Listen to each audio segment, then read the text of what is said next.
Le Grand Matin Sud Radio, 7h-9h, Patrick Roger. Il est 7h25 sur Sud Radio.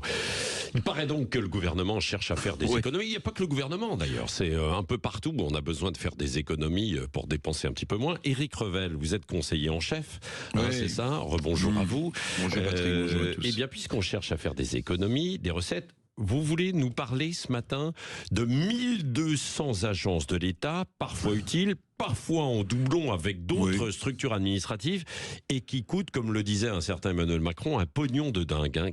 80 milliards au bas mot. Oui, c'est ça. Alors bon, écoutez, il y a urgence budgétaire, vous l'avez dit Patrick, donc je me suis gratté un peu la tête et je me suis dit, mais où est-ce qu'on pourrait vraiment faire des économies s'il y avait une volonté politique ? Vous l'avez dit, il y a 1200 agences en tout genre en France. Alors il y a des organisations très utiles, il y a des comités théodules, il y a des conseils consultatifs, vous voyez, qui dépendent la plupart du temps des ministères. Tout ça emploie quand même 458 000 agents, fonctionnaires. Ça coûte, 80 milliards d'euros.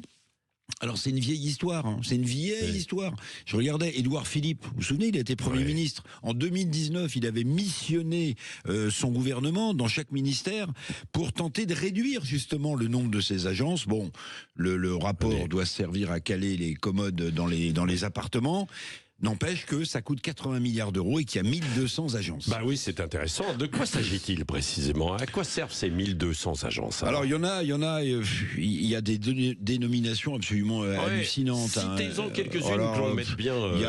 Il y a le comité national de débat public, par exemple. Vous voyez, il y a des comités consultatifs. Alors en fait, il y a des fonctionnaires, souvent des petites structures, 100, 150 personnes, qui travaillent, dont la vie en fait n'est jamais prise en compte, mais qui continuent à travailler, dont les fonctionnaires continuent à être payés. Il y a 831 agences, d'après le décompte de l'IFRA, vous savez, ce think tank libéral, qui passent à la caisse tous les mois.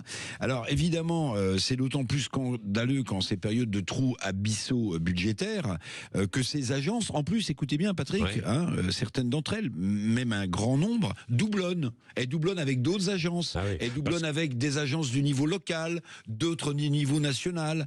Donc vous voyez qu'il y a un gâchis d'argent public absolument hallucinant. Et si j'en crois l'IFRAP, que je recite, le think tank estime qu'on pourrait réduire le nombre de fonctionnaires de ces agences de l'État de 70 000 postes. Bon, et économiser quand même pas loin de 3 milliards d'euros. Donc puisque Michel Barnier sans doute écoute Sud Radio ce matin, voilà une piste pour lui. Oui, ça peut être intéressant. Bon, j'imagine qu'il y en a quand même un certain nombre qui sont... C'est ce que je vous disais. Je vais pas tomber dans le populisme anti-fonctionnaire. Alors, en revanche, c'est une bonne idée pour les députés qui nous écoutent peut-être pour faire un petit peu le ménage. Alors, bien sûr, le débat parlementaire sur le budget actuel pourrait exiger d'avoir un état des lieux précis, justement, coût-efficacité, parce qu'une bonne partie des crédits de ces entités étatiques... une bonne partie est votée à l'aveugle, Patrick, puisque même le Parlement ne connaît ni les contours financiers exacts de ces agences, ni le périmètre de leur action. Je ne sais pas si vous voyez.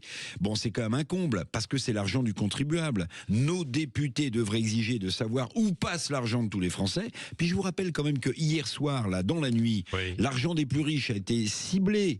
Vous savez, ils pérennisent finalement la surtaxe sur les gros revenus. À plus de 250 000 euros par personne. Absolument. 500 000 euros par foyer. Bon, c'est pas mal. Mais ce que je veux dire, c'est le symbole. Barnier avait promis que cette surtaxe serait transitoire. Mais on connaît l'histoire française des impôts. Ce qui est transitoire, Patrick, reste définitif. Merci Éric Revel. J'imagine que ça vous fait réagir. N'hésitez pas, 0826 300 300. Et comme chaque matin, vous avez la parole tout à l'heure, juste avant 8h, bien sûr. Vous avez la parole sur Sud Radio.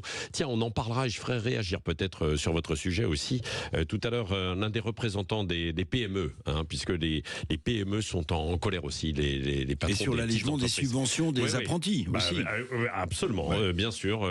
Tout à l'heure, ce sera à 7h40. Avant cela, la météo.